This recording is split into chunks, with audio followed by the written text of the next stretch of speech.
വെനസ്വേലയിലെ ഇരട്ട ഭൂചലനത്തിൽ കൊല്ലപ്പെട്ടവരുടെ എണ്ണം ക്രമാനുഗതമായി ഉയരുകയാണ്. 1500 കടന്നു ഈ കൊല്ലപ്പെട്ടവരുടെ എണ്ണം എന്നുള്ള ഏറ്റവും പ്രധാനപ്പെട്ട വിവരം പുറത്തുവരുന്നുണ്ട്.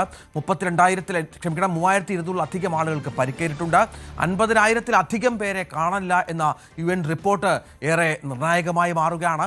ആശുപത്രികളിൽ മതിയായ സൗകര്യങ്ങളില്ല, മരണസംഖ്യ ഉയരാൻ സാധ്യതയുണ്ട്, ഒപ്പം തുടർചലനങ്ങളുടെ ഭീഷണിയും രാജ്യത്തിനുണ്ട് എന്നുള്ളതാണ്. അജയ്, ഇപ്പോൾ തന്നെ ഈ ഭൂകമ്പത്തെ പ്രതിരോധിക്കാനുള്ള ഒരു സംവിധാനവും ഇല്ലാത്ത ഒരു രാജ്യമാണ്. നമുക്കറിയാം, മുന്നറിയിപ്പ് സംവിധാനമില്ല.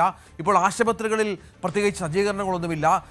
തുടർച്ചയായി ഉണ്ടാകുന്ന ചെറുചലനങ്ങൾ വല്ലാത്ത പ്രതിസന്ധി ഉണ്ടാക്കുന്നു. അങ്ങനെ ആകപ്പാടെ ലക്ഷക്കണക്കിന് ജനങ്ങൾ വല്ലാത്ത ദുരിതത്തിലാണ് ആ രാജ്യത്ത്.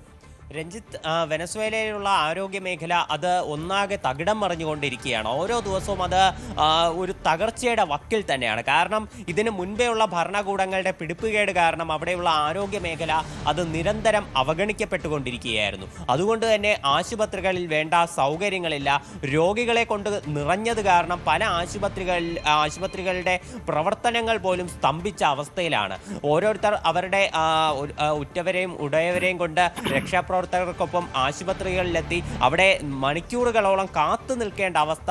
ഇതെല്ലാം കാരണം മരണസംഖ്യ ഇപ്പോൾ ക്രമാതീതമായി ഉയർന്നുകൊണ്ടിരിക്കുകയാണ്. നമുക്ക് സ്ഥിരീകരിക്കാവുന്ന ഇറാൻ ഇപ്പോൾ നിലവിൽ വെനസ്വേല ഭരണകൂടം പുറത്തുവിട്ടിട്ടുള്ള വിവരമനുസരിച്ച് മരണസംഖ്യ നിലവിൽ 1430 ആയിട്ടുണ്ട്. മൊത്തം 3200-ലധികം പേർക്ക് പരിക്കേറ്റിട്ടുണ്ട്.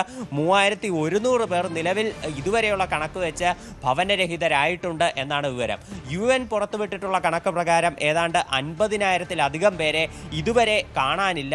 മൊത്തത്തിൽ $6.7 ബില്യൺ നഷ്ടമാണ് വെനസ്വേലയിൽ ഈ ഇരട്ട ഭൂചലനം കാരണം സംഭവിച്ചിരിക്കുന്നത്.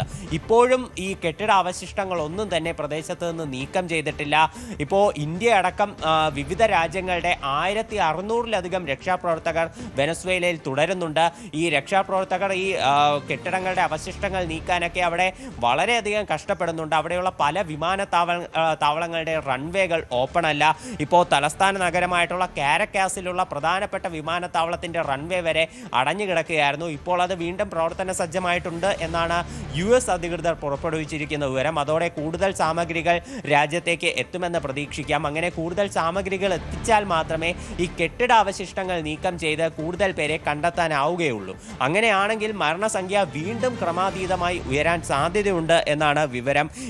ഈ തുടർചലനങ്ങൾ ഉൾപ്പെടെ ഈ 2 ഇരട്ട ഭൂചലനങ്ങൾ ബാധിച്ചത് കാരക്കാസ്, അതുപോലെ തീരപ്രദേശ മേഖലയായിട്ടുള്ള ലാ ഗ്വൈറ തുടങ്ങിയിട്ടുള്ള സ്ഥലങ്ങളെയാണ്. ഇവിടെ എല്ലാം വളരെയധികം ജനസാന്ദ്രതയുണ്ടായിരുന്ന പ്രദേശങ്ങളായതിനാൽ കടുത്ത രീതിയിലുള്ള ഒരു മരണസംഖ്യ തന്നെ ഇപ്പോൾ ഉണ്ടായിട്ടുണ്ട്.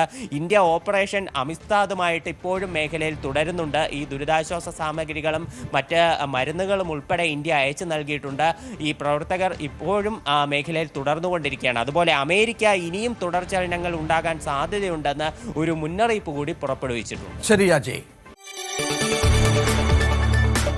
കൂടുതൽ വാർത്തകൾക്ക് News 18 Keralam YouTube channel subscribe ചെയ്യുക.